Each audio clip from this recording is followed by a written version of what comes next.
વડિયાના વાવડમાં આપનું હાર્દિક સ્વાગત છે। વડિયાને કાયમી મામલતદાર ક્યારે મળશે?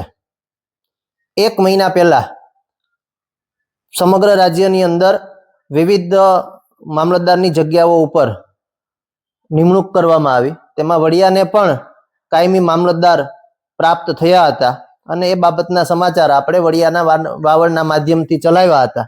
જોકે છેલ્લા 1.5 વર્ષની આજુબાજુથી વડિયાનું મોટા ભાગનું તંત્ર ચાર્જમાં ચાલે છે। વડિયા મામલતદાર ઓફિસ પણ ચાર્જમાં છે, તાલુકા પંચાયતના તાલુકા વિકાસ અધિકારી પણ ચાર્જમાં હતા, પરંતુ થોડાક સમય પહેલા તાલુકા વિકાસ અધિકારીનું પોસ્ટિંગ થયું અને એ સાહેબે ચાર્જ પણ સંભાળ્યો, પરંતુ વડિયા મામલતદાર ઓફિસમાં છેલ્લા 1 વર્ષ ઉપરથી ઇન્ચાર્જમાં ચાલે છે।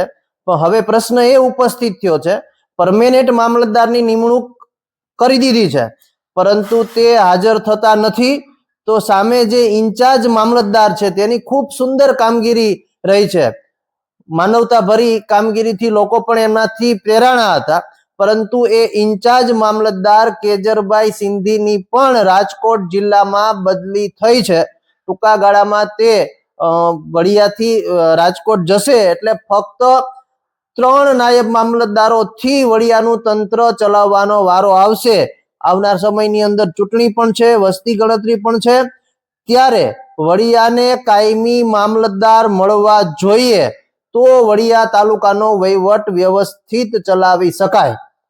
ત્યારે વડિયામાં જે મામલતદારશ્રીનો હુકમ કરવામાં આવ્યો છે તે આજ દિવસ સુધી એટલે કે 1 માસ જેટલો સમય વીતવા છતાં પણ હાજર થયા નથી, તો શું વડિયાને કાયમી મામલતદાર મળશે કે નહીં? આવા અનેક પ્રશ્નો લોકોની અંદર ચર્ચાય છે કે ભાઈ શા માટે વડિયામાં કોઈ અધિકારી હાજર થતા નથી। અગાઉ પણ મામલતદારનો હુકમ વડિયા મામલતદાર ઓફિસમાં થયો હતો, તે હાજર થયા ન હતા અને તંત્ર છેલ્લા 1.5 વર્ષથી ચાર્જમાં ચાલતું હતું। ફરી એક મામલતદારનો હુકમ વડિયા મામલતદાર ઓફિસની અંદર થાય છે, પરંતુ તે પણ 1 મહિનાથી હાજર થતા નથી। એનો મતલબ કે વડિયા મામલતદાર ઓફિસમાં અથવા વડિયા તાલુકામાં કંઈક ખૂટે છે, જેથી અધિકારીઓ વડિયાથી ભાગે। એ ખૂટતી કડીઓ સ્થાનિક રાજકીય નેતાઓએ શોધી અને એને પૂરી કરવી ખૂબ જરૂરી છે, તો વડિયાની અંદર પરમેનન્ટ અધિકારીઓ આવે અને વ્યવસ્થા તંત્રનું સંચાલન, સમગ્ર તાલુકાનું સંચાલન સુચારુ રીતે થઈ શકે। ત્યારે વડિયાની અંદર કાયમી મામલતદારની નિમણૂક થાય તે આવનારા સમયમાં આવતી ચૂંટણીઓ માટે ખૂબ જરૂરી બની ચૂક્યું છે।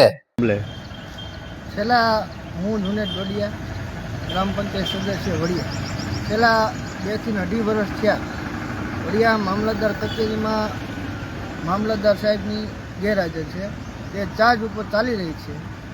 હાલ મહિના દિવસ પહેલાં મામલતદાર શ્રીની નિમણૂક થઈ હતી, પણ આજ દિન સુધી મામલતદાર હજુ હાજર થયા નથી, હજી ચાર્જ ઉપર જ ચાલે છે। શું આ વડિયાના વિકાસની થોપતો એવો એક પ્રશ્ન છે। મામલતદાર વડિયા કચેરી તાલુકા મથકની મોટી કચેરી કહેવાય।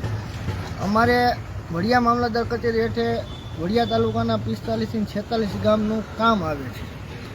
અત્યારે 2-2.5 વર્ષ છે તો થોરંભે પડ્યું છે, અમુક વિકાસનો કામો થતા નથી। ક્યાં શું એવો પ્રોબ્લેમ આવે છે કે કોઈ અહીંયા આવવા નોકરી કરવા રાજી નથી થતું, એવો એક મોટો પ્રશ્ન છે। ક્યાં કારણો છે એ તો તંત્ર અને અધિકારી જાણે। હાલ આપના માધ્યમથી હું એટલું કહેવા માગું છું કે જે મામલતદાર સાહેબશ્રીની નિમણૂક કરવામાં આવી છે, તો તંત્રને એટલી નમ્ર અપીલ છે કે વહેલી તકે હાજર થઈને વડિયાના જે રોકાઈ ગયેલા કામો પૂર્ણ થાય, ફરિયાદો પૂર્ણ થાય અને જે આ 2.5 વર્ષના ગાળામાં જે મામલતદારની અછત છે એ અમારા વડિયા તાલુકા ભોગવી રહ્યું છે તે પૂરી થાય। સરકારને નમ્ર અપીલ, તંત્રને નમ્ર, વહેલી તકે મામલતદારની નિમણૂક કરવામાં આવે। Thank you Junedbhai.